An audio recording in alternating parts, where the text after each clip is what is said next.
Head kaasvõitlejad, lugupeetud kolleegid, kõigepealt väga meeldiv uudis. 2 nädalat tagasi või nädalapäevad tagasi võeti Eesti Liberalismi Akadeemia vastu üle-euroopalisse sellisesse vaimuliikumisse, mille nimi on Euroopa Liberaalne Foorum. Et me oleme ELF-i ühed kõige nooremad täisliikmed, kus juures hinnang liberaalse mõtte arengule, mis Brüsselis Eestile anti, oli äärmiselt kõrge.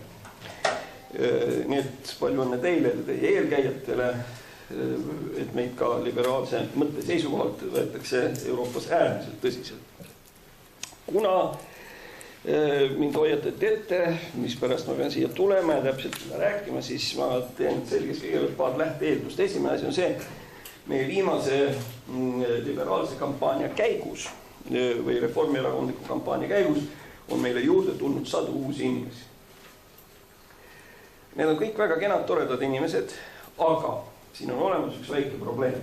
Ja probleem lühidalt öeldes seisneb selles, et need inimesed ja paljud meie valijad on aru saanud, et Reformierakond on kihvt, tore erakond, nad saavad majandusest üht-teist aru, nad on ilusad inimesed ja üldse kõik on tore, nad teevad õiget asja. Aga kui esitada küsimus, aga mida liberalism iseenesest tähendab ja kuskohast Reformierakond tuleb, siis just nimelt nooremal põlvkonnal seda aru saama ei ole. Nii et mul on selles mõttes natukene piinlik mõningate siin istuvate minu õpetajate ees, Valve Kersigu, minu õpilaste ees, Kaja. Et ma räägin teile seda, mida te olete 10 korda kuulnud. Ja tõenäoliselt ma teen seda aasta-aastalt ikka halvemini ja halvemini nagu sisse sõidetud grammofoni plaan. Ainus asi, mis mind ehk selle jutu juures õigustab, on see, et nii nagu iga õppejõud teab, sügisel esimene probleem on see, et pagan ma pean jälle otsast peale hakkama. Siin on see sama situatsioon. Pagan me peame uuesti jällegi peale hakkama, sellepärast, et Reformierakond püsib tihedana poliitilise jõuna koos ainult siis, kui me oleme põhiasjades kokku leppinud, mida Reformierakond tähendab.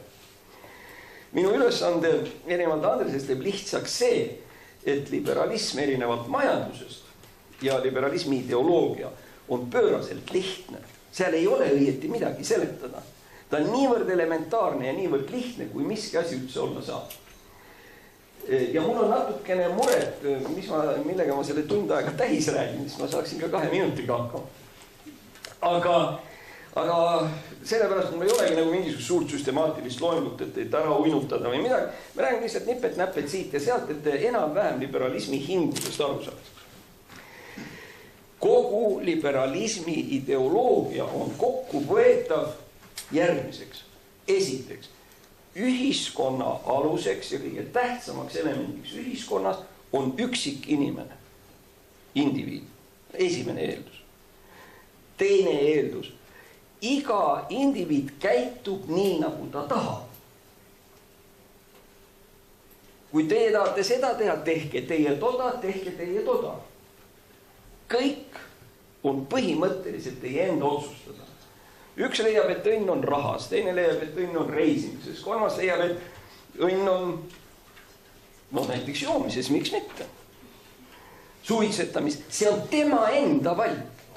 Ja mitte ükski teine inimene siit kõrval, olgu ta preester, parteisekretär, president, nii edasi, ei tohi, ega ükski erakond ei tohi selle inimese juurde tulla ja öelda, sa pead elama nii. Ei ole, inimene otsustab ise. Ja vaat siit on nüüd väike sillakene Andrese jutu juurde, et meil on seal olnud üks selline eeldus, mis tänapäeval nüüd väga hästi enam ei kehti, aga see on rohkem majandusteoreetiline, see on rohkem tema probleem, mitte minu oma, on see, et me üldiselt eeldame, et rõhuvosa inimesi on võimelised käituma ratsionaalselt.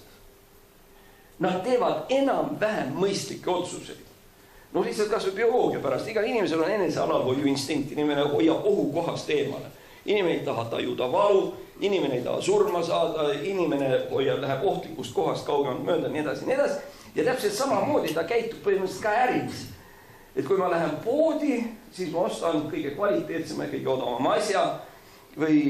Aga see on muide eeldus, mis tänapäeval me näeme juba, et enam ei kehti, me oleme teinud väga palju irratsionaalseid otsuseid. Ja teisest küljest on olemas terve suur majandussektor, mis eeldab vastupidist. ja selles majandussektorid liiguvad miljardid. Ja seal on alus see, inimene on sündides loll ja surres ta selleks ka jääb. Selle tööstuse nimi on reklaam ja avalikud suhted. Kui nad ka arvaksid, et inimene on mõistlik, siis neid poleks vaja. Aga igaüks võtab oma tüki leiba sealt, kus see parasjagu olemas on, eks ole. Nii et ega ma ei süüdista neid.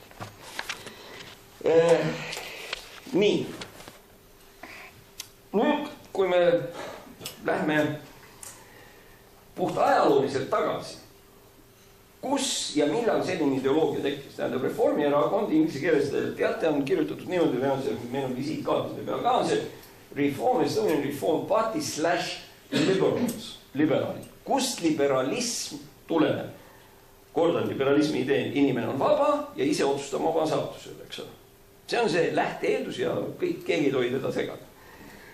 See idee on pärit ühelt mehed, kes sündis 1748, sündis 1832 ja suri 1832. Tema nimi on Jeremy Bentham, vanapoiss.